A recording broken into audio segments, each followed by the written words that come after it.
I am not a mega pro at this game. I feel like my game is definitely decent, but at the same time, there's still a hell of a lot that I need to learn in order to grow. And I feel like by learning something such as this will help improve my play quite a bit. And the reason for making this video is so that those of you that are new to the game, those of you that are not aware of certain things, that you will be able to learn this along with me, and we kind of like grow together. That's what happens when gasoline plays a matching. Oh yeah. And that's what happens.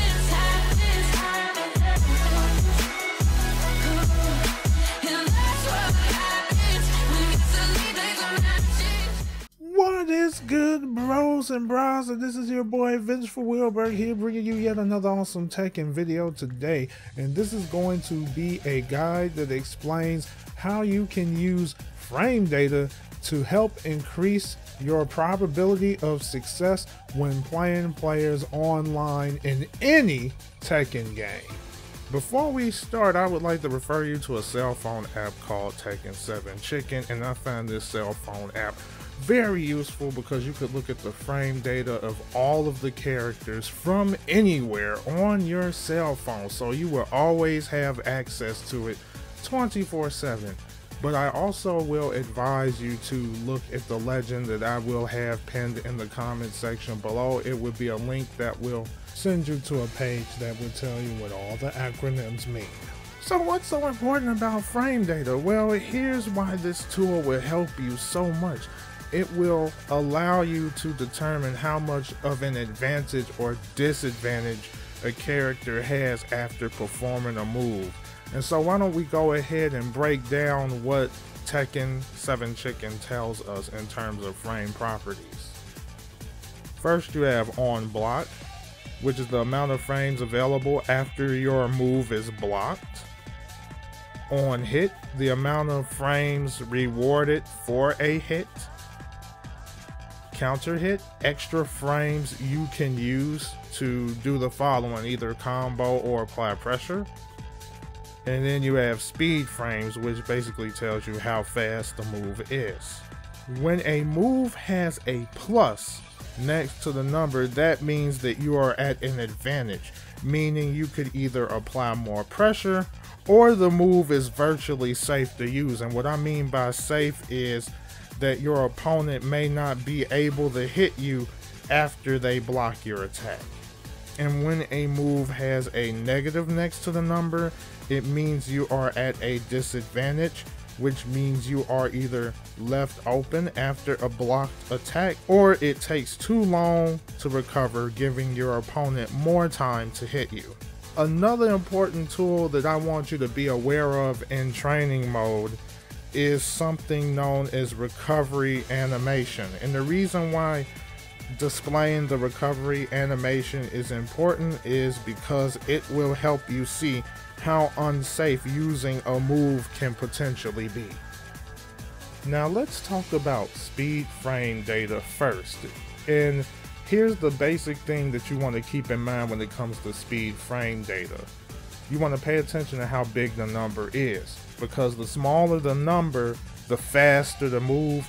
And I'm going to use Katarina for this part of the tutorial to explain speed frame data. Now, one thing that I would like to tell you that is kind of universal for every character in Tekken, and that is every character has a quick jab, and the frame stats for the jab is mostly the same, roughly about 10 frames or so. And one thing that's useful about Tekken Chicken is it allows you to actually look at every move and see how fast the moves are. That's why speed frame data is so important. It would be a good idea to look for moves that are 10 frames or lower, because that gives you a better chance to beat out another opponent's move if the move that they use is slower than yours. A lot of the moves at Tekken are roughly a little bit over 10 frames, so it's just usually a good idea if you see a move that has the speed of 10 frames or a little bit over 10 frames, those are the moves that you want to pay more attention to. So for this example with Katarina, I'm going to focus on 2 attack streams.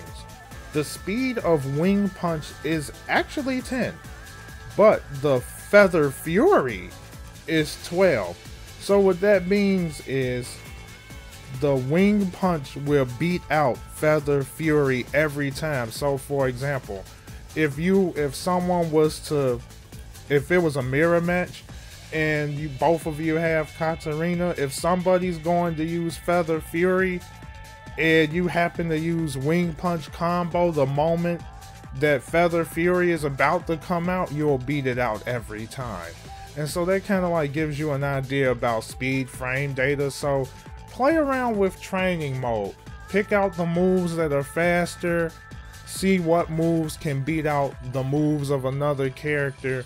And this is very important if you're having a hard time with somebody that's using a particular move, because maybe they're beating you out every time.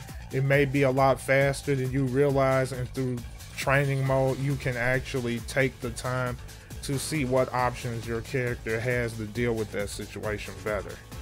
Next up, counter hit frames. This tells us how much an advantage you have when you land a counter hit. Now here's what a counter hit is if you don't understand what that means.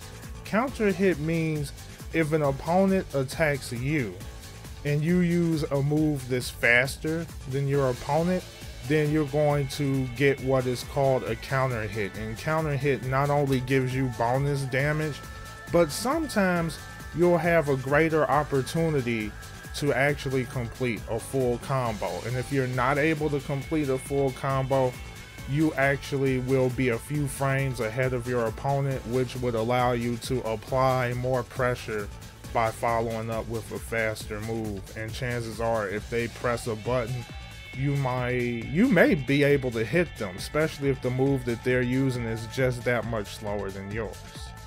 For this part of the tutorial, for the counter hit, I'm going to use Kazuya because I find Kazuya to be an interesting character when it comes to counter hit properties, because he has a very devastating counter hit that you will learn about shortly. But for right now, we're going to focus on Demon Slayer. Now, Demon Slayer is +4. Now you want to ask yourself, how much of an advantage are you going to have if you land a counter hit with this move? So you don't have enough extra frames to continue a combo, but you have enough to apply extra pressure. And with that said, since I got a few extra frames, if someone presses a button, I will get a hit as long as the move is fast enough to beat out theirs. Now let's show you a demonstration as to how knowing your counter hit frames could give you more of a strategic advantage.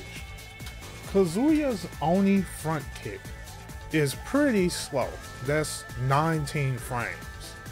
Heihachi's Lightning Crush, that move is 18, which means that Heihachi's Lightning Crush is going to beat out Kazuya's Oni front kick every time.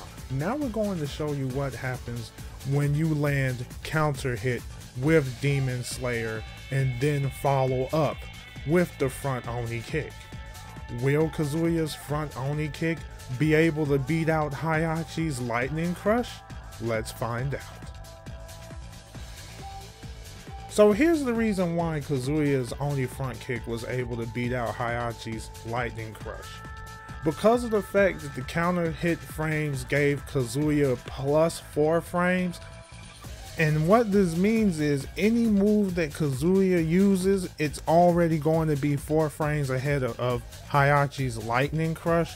So all you have to do is make sure you use a move that's close to the speed of Heihachi's Lightning Crush, and you should be able to overtake it.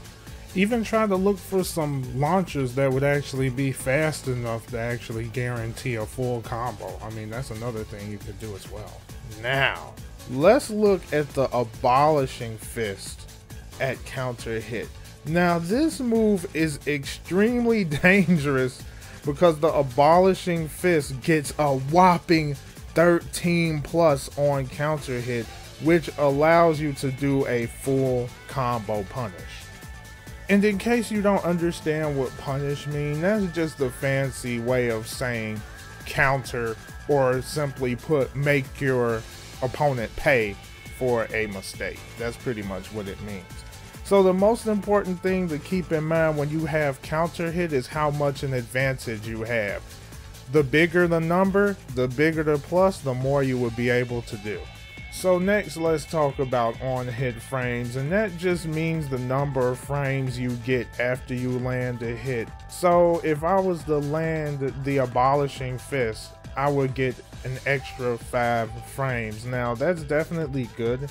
That will allow me to continue some pressure, especially if I use a quick poke afterwards like a jab. But there may even be other moves that I could use, especially if somebody presses a button and the move that they happen to use is a lot slower than the move that I'm going to use. So keep in mind, when it comes to on hit frame data, the bigger the number for on hit, the more you will be able to do. So just keep that in mind. And in most cases, when it comes to on hit, you will have the opportunity to apply more pressure.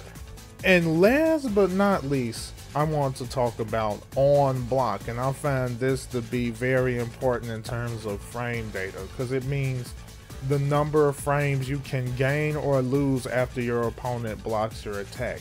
So if you get plus frames, that means your move is not only safe, but you can pressure your opponent. Now keep in mind, if it's negative, that means the move is pretty dangerous, because if they block your attack, chances are they may have an opportunity to punish you because your recovery is a bit slower.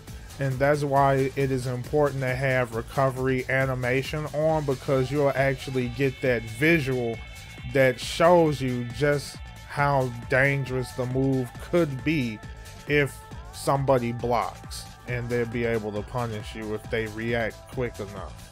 A very important strategy in Tekken 7 is knowing what moves would give you what is called a frame trap. So open those ears. If they're clogged, get a Q-tip, because this is very important. So if you're plus frames, you're going to see that your opponent, if they block your attack, that they're going to get like some kind of stagger animation. And that's kind of like a nice little tip to let you know, hey, you got plus frame advantage. And so what this means is, if they're staggered, if you think your opponent is going to press a button after blocking, you may have enough frames to land a counter hit, especially if your opponent uses a move that is far slower than yours, and this is known as a frame trap. And I am going to demonstrate this with Katarina. She has a very dangerous attack string called Rush Punch Combo. The final hit of the string gives you +8. That is a huge frame advantage that would definitely allow you to land a full combo if you can react quick enough. So if you land the final hit and your opponent presses a button, then that means that there's a very good chance that you're going to get a counter hit if you react fast. And after that, hey, you have a full combo opportunity. Now, one thing that you have to keep in mind about Tekken is, just because you land the first hit of an attack string does not mean that the entire attack string is going to land. And that's one of the issues with Katarina's Rush Punch combo, is if you're aware of this one flaw, you will be able to counter Katarina every time if somebody's being over reliant on the properties of that final hit of the attack string, because the final hit can actually be ducked even if you got hit by the first 2 strings. So this is yet another reason why it's so important to look at the tools that you have in your arsenal when using a particular character. You want to be aware of what attack strings could be potentially unsafe, because if someone is aware of this and you are paying attention, then you know you would have to mix things up, because the rush punch combo, even though there is a disadvantage, hey, that just means that you may have to use it sparingly if you're fighting against someone who is aware of the weakness of that move. So it's very important to experiment, and not only experiment, but look through your character's moves, the kind of properties that your move has. How fast is the move? Can this move be used to beat out somebody else's attack? Can it be used as a poke? Is this move safe on block? Is it not only safe on block, but it gives you a strategic frame advantage? There's a lot that you have to think about when it comes to playing Tekken, and I feel as though if you get the basics of it and you dig a little deeper in terms of understanding your character, then your game will most definitely improve. And that's why I'm doing this video, because hey, I am not a mega pro at this game. I feel like my game is definitely decent, but at the same time there's still a hell of a lot that I need to learn in order to grow. And I feel like by learning something such as this will help improve my play quite a bit. And the reason for making this video is so that those of you that are new to the game, those of you that are not aware of certain things, that you will be able to learn this along with me, and we kind of like grow together as we're playing Tekken. And that's one of the reasons why I try to make these videos, to help newcomers, as well as give myself the opportunity to learn by trying to teach others the basics of Tekken, because this is a learning process and I'm having fun with it because I love Tekken. I'm passionate about the game, and whether I become super pro or not, that matters little. For me, it's more about having fun and enjoying myself and growing as a player. And so if you guys enjoyed this video, remember to do that spit with gusto by doing the following: comment, like, and subscribe. And I most certainly hope to see you guys again next time. Peace.